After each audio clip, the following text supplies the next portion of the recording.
From the Aishin Broadcast Studio, it's AMN Drive Time, brought to you by Aishin.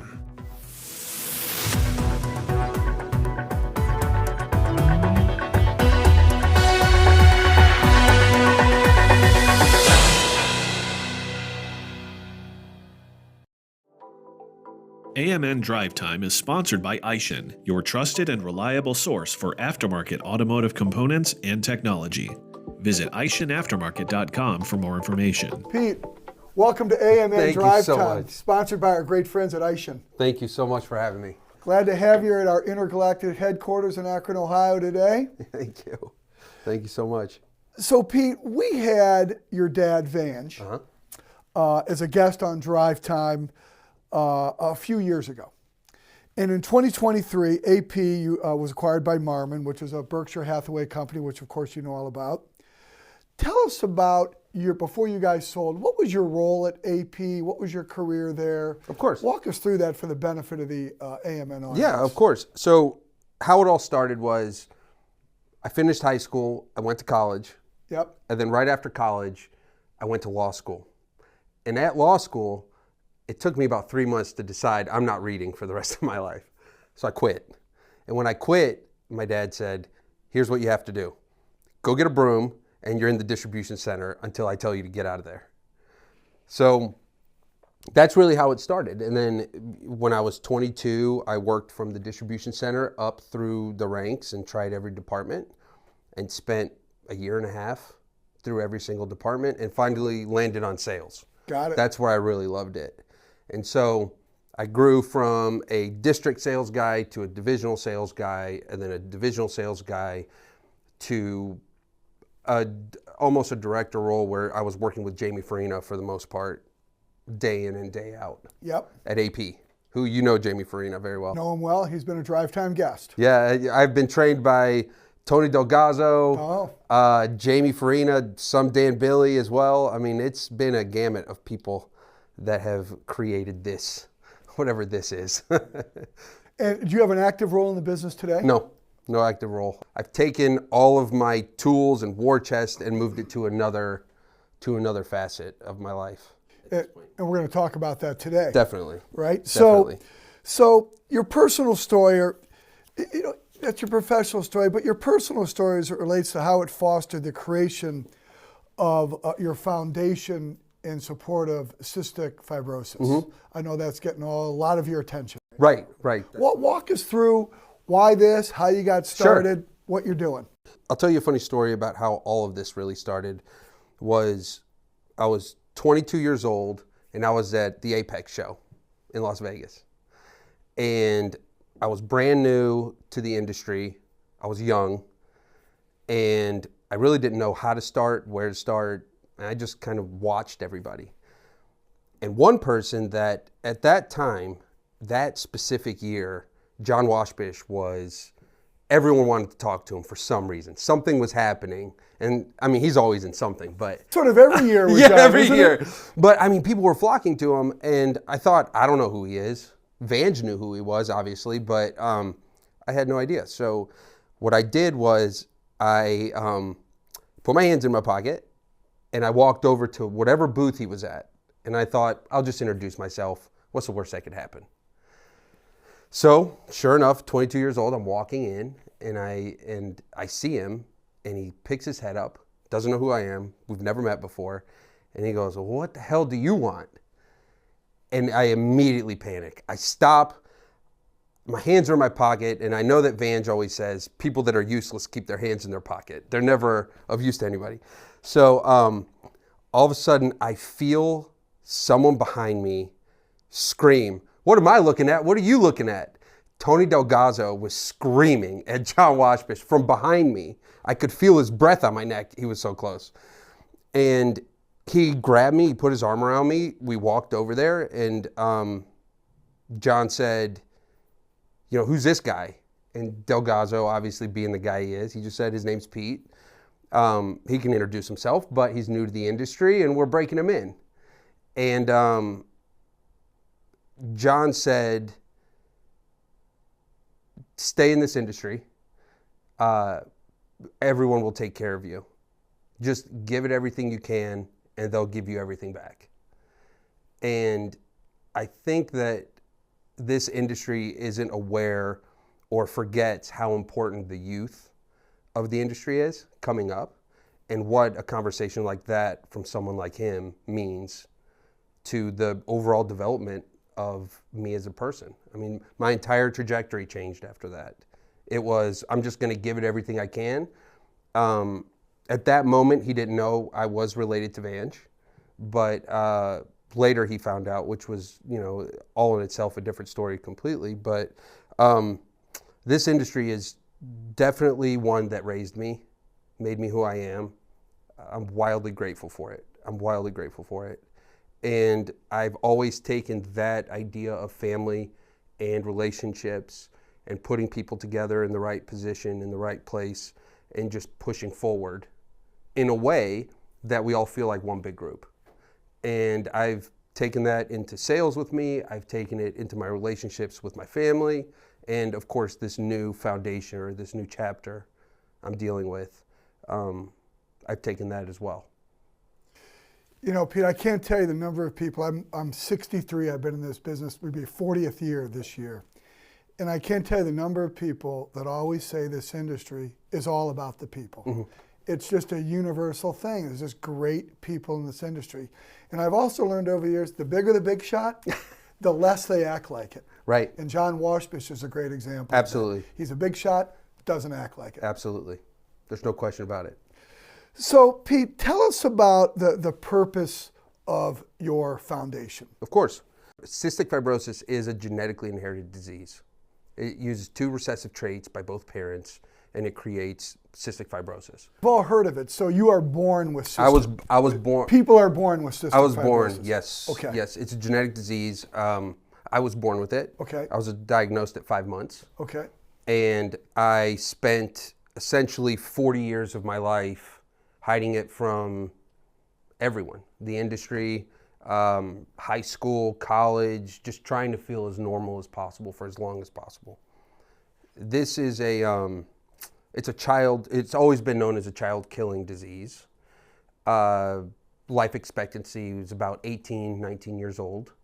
And over the course of the last 2 decades, really, advancements have provided opportunities where people are getting older and life expectancy is increasing, either due to therapies, medications, overall support for mental health, and we have the CF Foundation to thank for that. The real issue is that if you were born between 1975 and 1990, the life expectancy kept changing. So you'd be 19 years old, trying to make it to 25. A new therapy would come out when you're 21 and say, okay, you can make it to 28 or 30. And we're always waiting for the next therapy to come through. But what happens is you can't really create a future for yourself. And that's really, really hard. And you really have this weird situation where as we're getting older, we don't go to college because never thought we had a future. Sure. We don't date, try not to. Sure. Because there's no point in putting someone through that. Sure. But as advancements and as the younger people have gotten older, now we need to create these opportunities for them where it's uncharted territory. And how do we get someone who is 26 years old, now off of their parents' health insurance, to take these new medications that get them off of disability? So now they have to get a job with no college, without a college education, without sometimes a high school education, because they've been so sick, they have to go back and get their GED. So we're creating those hardship opportunities where we can say, you're allowed to dream again, you're allowed to try, you can fail, we'll be here to support you. And all of the things that I said about the industry and the way Vange and my mom, Anna, have raised me is make sure that you create a relationship and you leave someone better than you found them. So what are the side effects of this? How does it present itself, this cystic fibrosis? So most people, there's two real problems with CF. That is, there's a lung issue, and then there's a pancreatic sufficiency and insufficiency issue. Okay. So your pancreas absorbs fat-soluble vitamins, which helps you gain weight and stay healthy. Your lungs, obviously, they make you breathe. So what happens is any sodium chloride channel that moves fluid from organ to organ, so that could be your liver, your lungs, your throat to your stomach, it really depends on how much fluid is transferring between. But we have a chronic condition where all of those sodium chloride channels get plugged up and mucus gets really thick and sticky and heavy. And if you get an infection in your lungs and the mucus sits on top, you can't clear it. So you get these bronchial infections that really take you out. And the things that can dissolve mucus also dissolve organs and tissue. So you can't really take that stuff either. So you really need to find therapies to cough up all of these bad bugs that are sitting at the bottom of your lungs. Pancreatic insufficiencies, I was born pancreatic sufficient, so I can gain weight and I can stay fairly healthy. But CF is internal. I mean, it's an internal fire at all times that you're trying to put out. And although I look normal and I walk normal and talk normally, it's still, there's pain and there's fluid and there's really just so many things going on inside of the body that don't present themselves externally. Sure. So you're feeling it. Yeah. Every day. I think, you're feeling it every day. And what medicine, do you take medicine every day? Right. So I'm pancreatic sufficient, which means I can gain weight. I look normal. I feel like I can handle an infection if it comes to me. Okay. But everything before 2019, before the introduction of Trikafta, which is a new oral drug that tricks that sodium chloride channel into thinking that the body doesn't need to hold on to that much salt. So it thins out the fluid, and then the fluid can help you cough up all the mucus. That's where it's been life-changing. But the life expectancy has gone from 40 to 65. That's absolutely incredible, but what happens, right? As any lever that gets hit, other ones go off. And now we have this patient set of 40,000 people, adults with CF in the country, where you now have to figure out how you're going to make them adults in society. And there is a real problem with the system currently that once you're off your parents' health insurance at 26, you don't know, do I take the medication to be healthier and remove all the mucus from my lungs with this pill, get off of disability, and then get a job, hopefully, that's essentially an hourly job that I can hold? Right. Or do I stop taking the medication, get on disability, and suffer through whatever's left, whatever time is left? And we're trying to mind that gap. We're trying to stop people from making that decision in the negative way. Sure. And saying, okay, you need to find a job. We have a career assistance program. Right. We have resume building. We have attorneys on staff that can help you with employment contracts if something does happen. We hardship assistance. 17% of all of our dollar requests are for meal insecurities. Wow. People are still starving, and it's devastating. If you can afford a $200 dinner, you can afford to keep someone fed for one full month. Sure. Through our foundation. So are there any particular medical centers or centers of influence for CF, or is it pretty good in terms of the care all over the country? All over the country. There's about 40,000 adults with CF in the patient registry today. That number will obviously get bigger because as the patient sets of the children's hospitals grow into adulthood, 18 is the cutoff. So at 18 years old, you become adult clinic. So the number's going to go up. Yep. And hopefully health insurance will catch up and everyone else will catch up in the system in the process. But the centers have been a very niche player all over the country in working together in providing all of this healthcare, because the advancements are coming so rapidly that there's a lot of buzz and there's a lot of positive momentum included with it. So because of that, all the doctors are working super closely together, taking all of their strengths, mimicking them with one another, and then trying to fix the weaknesses. So is there a center? There are some bigger than others, and one we've partnered with, which is UNC in North Carolina. It's probably one of the biggest, if not biggest, pulmonary clinics in the country. But that is what we're doing. We're trying to take our foundation and push it to other hospitals to get the exposure and the footprint we need to help everybody. So I'm hoping your kids don't have this. Right. So the way that you can eliminate the CF gene, regardless of having parents with 2 recessive traits, that's a 1 in 4 chance to naturally create children. So what happens is I have 4 siblings. There's 4 of us. Yes. I have CF. My brother, my sister, and my youngest brother do not. It's just a 1 in 4. We're textbook what happens when 2 parents have recessive traits. Right. Through IVF, you can actually eliminate the CF gene altogether with 1 parent or both, and you can test them, and then you're born without CF. Wow. Our foundation actually supports fertility today. So we actually will get the system in place where, let's say I have CF, my wife doesn't. We'll do the genetic testing. The foundation, we will provide support to pay for genetic testing for the spouse that doesn't have CF to see if they're a carrier.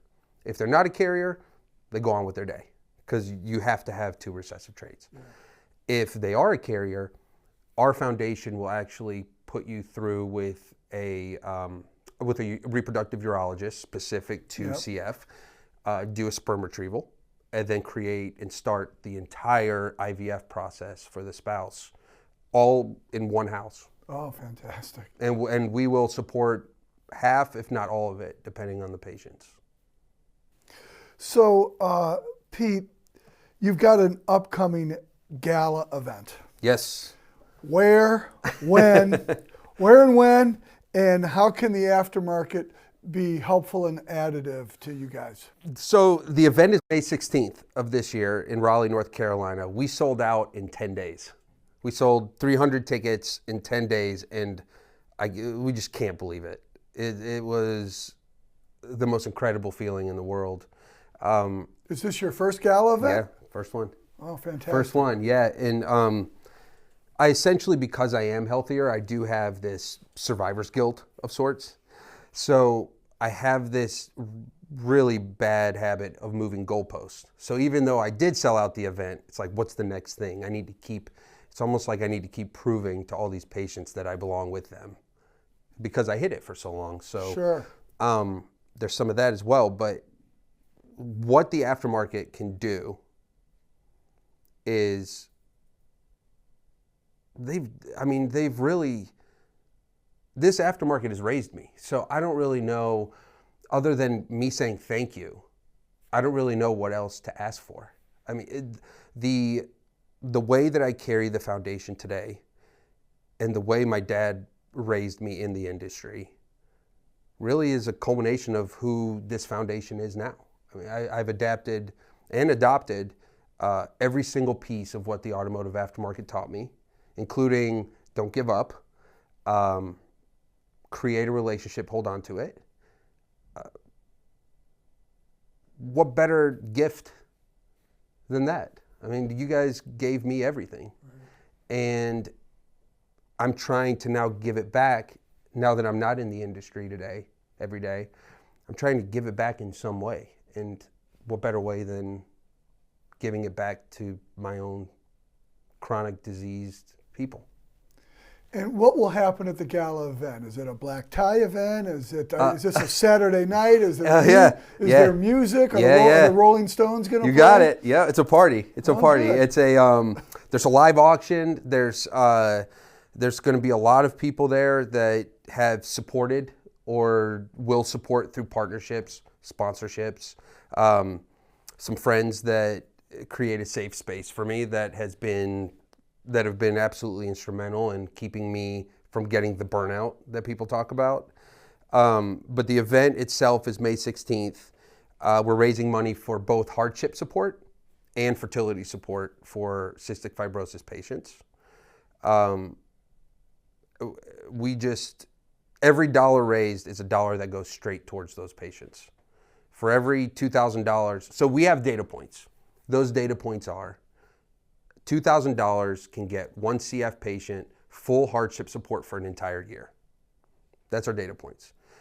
For every $2,000 that we raise, we help one more person at one more hospital out across the country to increase our footprint. We're just trying to spread awareness. The dollars are great, and we're super grateful for any sort of donations.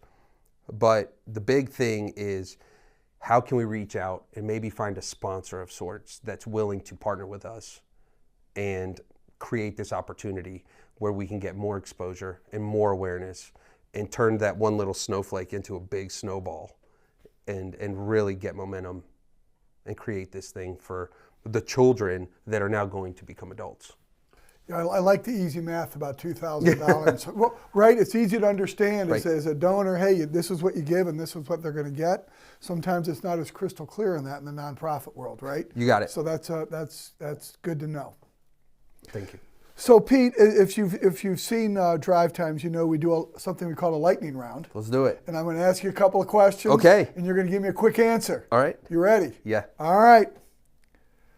What's some of the best advice you have received? And I'm going to see you already shared a little bit. It's probably coming from the best one. Of your dad. My dad said, God gave you 2 ears and 1 mouth. Listen twice as much as you speak. That's good counsel, right? Yeah. He's actually, he's told me that a couple times. So, favorite place for a family vacation? You and your wife and the 3 kids. You have a favorite place or places? Palm Springs, California. My favorite place. Dry, it's hot, it's a pool. I keep them all on top of me. Oh, so you like that dry? I love you like dry and hot. I love dry heat. Yeah. Yeah, it's good for your lungs. Absolutely. Right? Okay, you travel a lot. You've been in the aftermarket. I know you've had a lot of fancy dinners. You like a fancy dinner out in Vegas, or you like a home-cooked meal at home? Well, Vegas literally destroys my soul every time I go. It takes me like 4.5 weeks to recover, which I think it takes everyone about that long. It does. But my favorite place, the best meal I ever had was in Detroit, Michigan. I was snowed in with my dad. It was some steakhouse that was down the street. We were snowed in for days. And we ate at this specific steakhouse. And it was just me and him and the chef that got snowed in. Oh, fantastic. There was one server that walked back, and we had about a 3-hour dinner. And that was the best meal. I don't even know the name of the restaurant, but that was the best meal I've ever had. What a great story. You a stick shift guy or automatic guy? Automatic. Automatic? I'm a millennial. It's the easiest thing. All right. You a pickup truck guy? Pickup truck, yeah.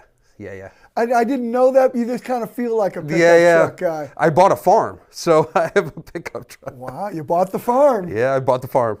Ford, GM, Chrysler? Ford. Yeah, I'm a Ford guy. F-150 or 250? Yeah, Ford Raptor. All right, okay. Last question. Uh-huh. Childhood hero or heroes? Oh, man. I mean, do I say my dad? I mean, Sure. Do I say it? Yeah, absolutely. Yeah, I mean, he immigrated here, didn't speak any English, started working, and never stopped. And people don't get that lucky. People immigrate here, they work, they never stop, and they have nothing to show for it. So, what better hero than someone that created everything? Pete, great to have you on Thank you so AMN much. Drive Time, Thank you. sponsored by Aishan. Thank you so much.